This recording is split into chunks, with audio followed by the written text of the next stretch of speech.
Et donc, j'appelle Catherine Favard donc, pour nous parler de l'intérêt des OCT, Web Source, EDI, OCT en géographie, dans l'analyse des tumeurs intraoculaires. Merci Catherine. Merci Florence.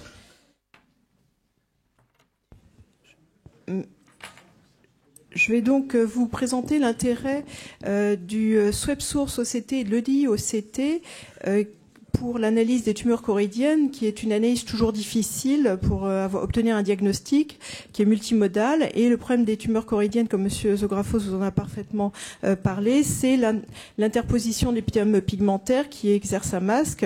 Et c'est tout l'intérêt donc de l'analyse en OCT focalisée sur la choroïde avec l'EDI OCT, ou de l'analyse utilisant une grande longueur d'onde de 1000 mm, de 1 mm. Avec le Web Source OCT, nous allons voir aussi quelques cas d'enjeux OCT de tumeurs. Donc, toutes les caractéristiques en EDI OCT des tumeurs ont été analysées par les Shields. Je vais vous présenter simplement quelques cas cliniques en me référant à chaque fois aux fréquences de ces signes cliniques d'après les études des Shields.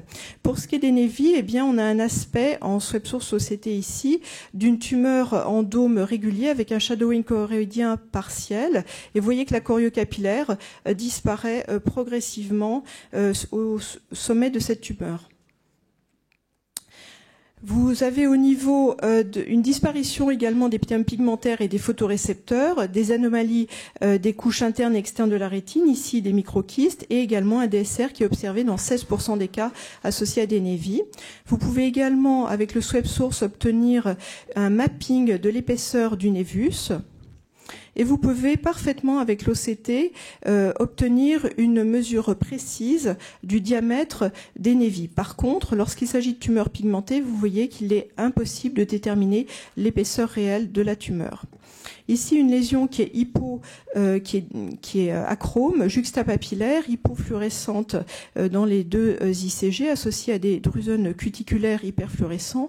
Et c'est le Web Source qui vous montre la présence des signes caractéristiques d'un névus, et vous mesurez parfaitement son épaisseur. L'écho-B confirme le diagnostic et montre une dimension qui est de 50% supérieure à celle mesurée en Web Source. En OCTA, vous avez des capillaires choroïdiens, rétiniens qui sont normaux, avec une disparition de la choriocapillaire et simplement visualisation des gros vaisseaux choroïdiens. Pour le premier cas, pour l'autre cas de névus très pigmenté, vous voyez qu'on a un aspect granulaire en angio-OCT, et pour le premier cas, associé à un DSR, on observe des gros vaisseaux intralésionnels que vous voyez ici. En pratique, le Web Source OCT est plus utile que l'EDI, plus performant pour visualiser les vaisseaux et les granulations intralésionnelles, les anomalies de la choriocapillaire, et montre la présence de gros vaisseaux dilatés associés à un DSR dans 2 tiers des cas, comme je vous l'ai montré. Pour ce qui est de la mesure du diamètre des NEVI, elle est très précise et elle peut être donc suivie de façon très intéressante par l'OCT. Par contre, on a découvert que l'échographie B surestimait de 50% la mesure des NEVI par rapport à l'EDI OCT. Pour ce qui est de la mesure de l'épaisseur, eh bien, elle est possible dans 78% des cas pour les NEVI achromes, mais seulement dans 29% des cas pour les NEVI pigmentés, ce qu'on retrouve aussi pour les autres tumeurs pigmentées. Pour ce qui est des mélanomes, on a un aspect également en dôme régulier avec un cône dôme postérieur. On a une compression de la choriocapillaire qui a totalement disparu ici, comme vous le voyez.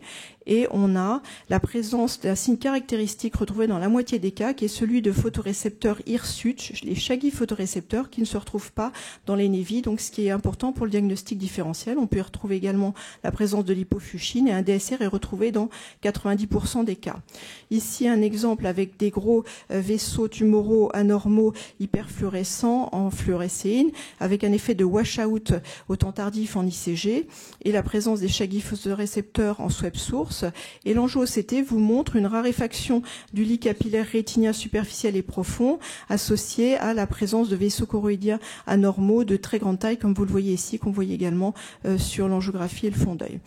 On observe également dans cet autre cas la présence des Shaggy photorécepteurs ici, et l'OCT en face vous montre la présence de granulation associée en angio-OCT, une raréfaction des capillaires superficiels et profonds et une anomalie des anomalies de la choriocapillaire.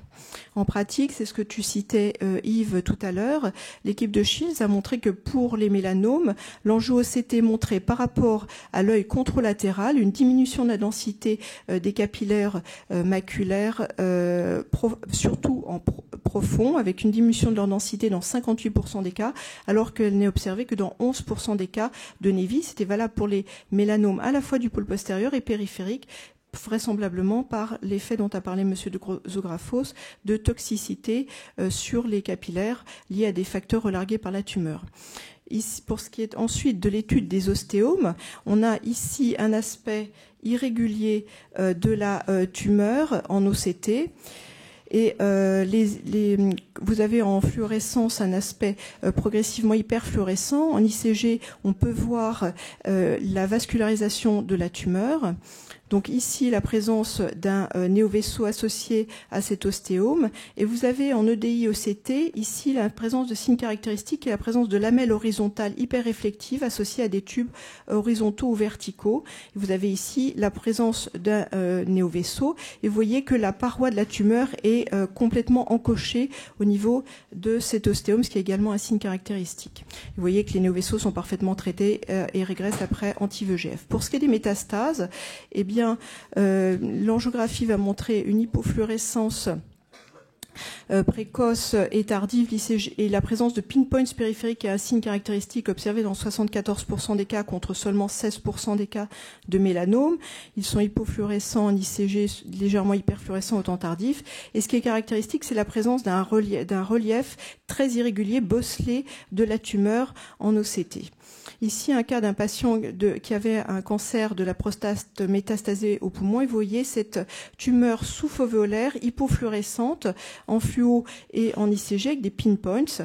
Et c'est le Swab Source qui vous fait le diagnostic en montrant ce bord irrégulier bosselé ou lumpy-bumpy qui est retrouvé dans 64% des cas, associé à une compression de la choriocapillaire sous-jacente, une atténuation postérieure. Il n'y avait pas d'altération des couches rétiniennes en regard. Il y avait un DSR qui est donc retrouvé dans 79% des cas de métastase. Et pourquoi il n'y avait pas d'altération des couches rétiniennes? Parce que c'est une tumeur qui pousse très vite et on a essayé de la traiter par une PDT sans succès. Vous voyez qu'un mois après cette PDT, eh bien, on peut mesurer l'augmentation du diamètre et de l'épaisseur de cette métastase avec un potentiel évolutif très important. Au niveau de l'angio-OCT, on voit aussi une raréfaction de la choriocapillaire un mois après PDT. Pour ce qui est de l'hémangiome, eh bien, l'écho B va montrer une hyperéchogénicité caractéristique. Ce qui est également très caractéristique, c'est l'hyperfluorescence précoce et tardive en fluo et en ICG, et l'aspect d'hyperfluorescence tardive en fluorescent, en angiofluo, contre un aspect d'hypofluorescence en ICG par phénomène de washout. On peut analyser en EDI-OCT et encore mieux en Swab Source OCT la présence du signe caractéristique qui sont des gros vaisseaux choroïdiens que vous voyez ici, associés donc à une exsudation, à un shadowing partiel par la tumeur. Et vous voyez en face qu'on peut voir la lumière de ces gros vaisseaux choroïdiens. Et en angio-OCT, on peut voir ces gros vaisseaux choroïdiens au sein de la tumeur, de l'hémangiome. Pour ce qui est du lymphome choroïdien, le diagnostic est toujours très difficile. C'est des tumeurs qui sont peu épaisses, qui sont mal vues au fond d'œil et en écho B. Et donc là, les Shields ont montré un signe caractéristique, l'aspect comme un océan qui peut être soit plan, soit en vaguelette, soit en grosse vague, associé à des infiltrats mal distingués, avec une choriocapillaire qui est comprimée en avant. Vous voyez ici un lymphome B bilatéral avec un aspect hyperfluorescent en fluo, hypo, en ICG. Et vous voyez qu'en OCT, on voit un aspect de matériel hyperréflectif alors que la paroi est parfaitement lisse. Ce qui n'est pas le cas dans ce patient où vous aviez au niveau des deux yeux cet aspect de la paroi du globe parfaitement ondulé en mer démontée. En pratique, donc, le Sweb Source et l'EDI-OCT nous permettent de distinguer des signes caractéristiques aidant au diagnostic différentiel des différentes tumeurs choroïdiennes, les Shaggy photorécepteurs pour le mélanome, l'aspect Bosley pour les métastases, l'aspect Bosley et avec des tubes horizontaux et verticaux pour les ostéomes, et l'aspect de gros vaisseaux choroïdiens pour les mangiomes. En pratique, ça nous aide beaucoup. Ce qui va nous aider encore plus, c'est les OCT avec des grands diamètres, et on va déterminer quelle est la place de l'enjeu OCT, comme l'a déjà dit Monsieur Zographos. Merci pour votre attention.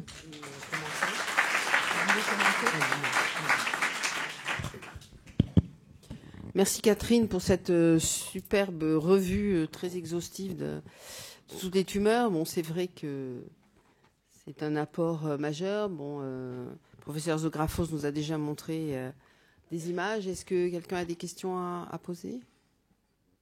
Oui, s'il vous plaît. Comme on a vu que la mesure en fait en Sweb Source était moins importante que la mesure qui était faite en échographie en mode B, est-ce que vous utilisez plutôt cette mesure pour les critères de gravité des tumeurs qui étaient classiquement de 2 mm, ou est-ce que vous vous basez toujours sur la mesure en échographie en mode B, ou adaptez-vous la mesure en... Toute la classification est basée sur l'écho B, donc on ne va pas revenir dessus. Mais je pense qu'effectivement, c'est surestimé. Effectivement, je ne sais pas ce qu'en pense Monsieur Zographos, mais je ne sais pas si on va refaire des études, mais je pense que ce n'est pas trop possible. Qu'est-ce qu'en pense le professeur Zographos? Il est parti? Bon, c'est exactement ce que vous avez dit. On va baser l'observation périodique sur la base de l'ultrasonographie. On va utiliser plutôt une ultrasonographie de 20 MHz pour les tumeurs dont l'épaisseur est inférieure à 4 mm pour avoir une différenciation meilleure de l'image. Et on va décider qu'il y a augmentation s'il y a au moins un demi-millimètre de plus. Avec l'OCT, on peut voir des différences de quelques dizaines de microns, mais ça ne sert pas à grand-chose.